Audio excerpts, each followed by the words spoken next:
I want to show you a few tips and tricks for using eDesign to make your life better. I'm going to use Bao's example of the theme spread for this lesson. First, when you pick pictures for your page, and you're pretty sure that those are the ones you want, you need to make sure that I can go to your page, in this case it's theme, and inside a theme I need to see a folder called Used on Theme.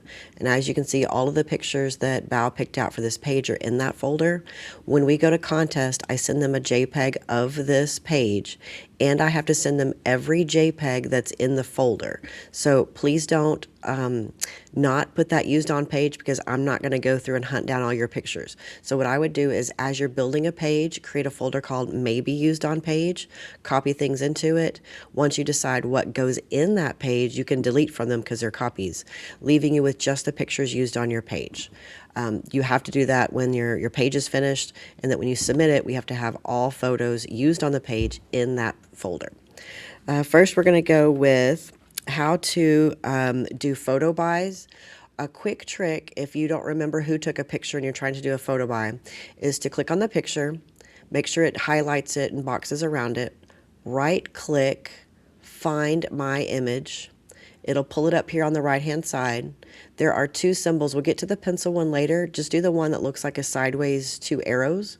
When you click on the two arrows, it gives you some information about this photo, namely the file name right here. In this case, we can't tell who took the picture because the file name is so long. Let me see if I can find one where we can. And it may save you a little bit of time. Here we go on the English one. You can see it was English 4 6th period by Mia C. So that at least gives you an idea of who the photographer is, so you don't have to separately hunt that down. It also gives you a start to the class and the class period and so on. Otherwise, you'd have to go to the folder of pictures and find out more information if you can't see the whole thing. But that's just one way to get like photo buys and other info about your picture. One other thing you can do is you can swap pictures easier than dragging them into the spaces again.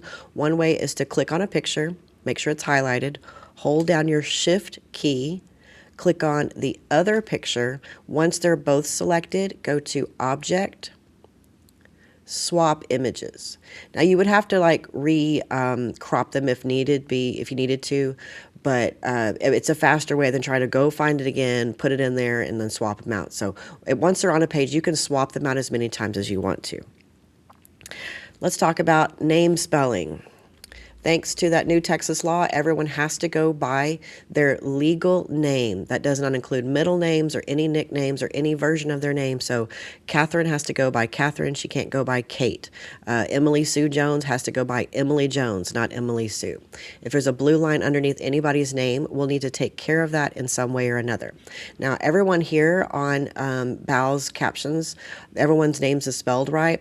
Yes, the Panthers is underlined because it thinks the is the first name and Panthers is the last name, but that's something I can take care of later. There's no problem with that at all. Let me purposely spell somebody's name wrong here so you can see what you can do when you see a blue underline. First, more than likely, it's just an incorrect name spelling. While we're there, though, let's also double check a person's grade level. So this is Pacey Hicks, a senior. Right click on it, go to Name Check, and then type part of one of their names. It can be first name or last name, whatever's the most unique. And it takes us right to the person, and it was a name spelling. Here's where you can also double check somebody's name. You can fix it yourself or just double click on the name or hit replace, and it fixes it for you, no longer having a blue underline. Another thing is, let's say you don't know a person's grade and you need to double check. There's two ways to do it. One way is, what I do is I purposely spell somebody's name wrong, so it on purpose gives me the blue underline. Otherwise, I can't search for it. I will right click and then go find my person and go, oh, they're a 12th grader. I'll fix the name while I'm there, and then put in the person's grade level spelled out with lowercase. So that's how you do name check and spell check. When it comes to teacher, coaches, secretaries, anybody else, we slowly have to hand enter them into our name database. All students should be in there, but teachers' names and so on are not yet. So as you run across a teacher, coach, counselor, whoever's staff members, adult's name, there's a blue underline, please come visit me, and I will hand enter them into our system so that they no longer have a blue underline for anybody else.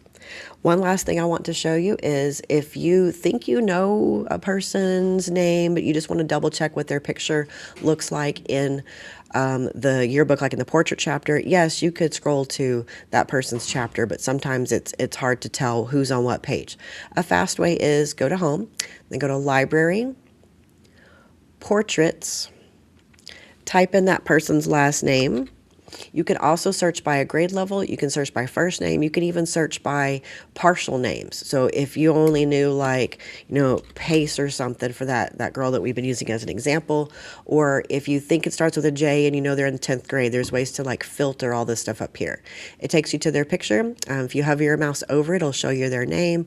If you click on it, it tells you more, name, grade, and the portrait number if we need to search for that separately. So those are just some tips and tricks. You don't actually have to turn anything or do anything to your pages for this assignment, but I wanted you to make your life easier when working with eDesign.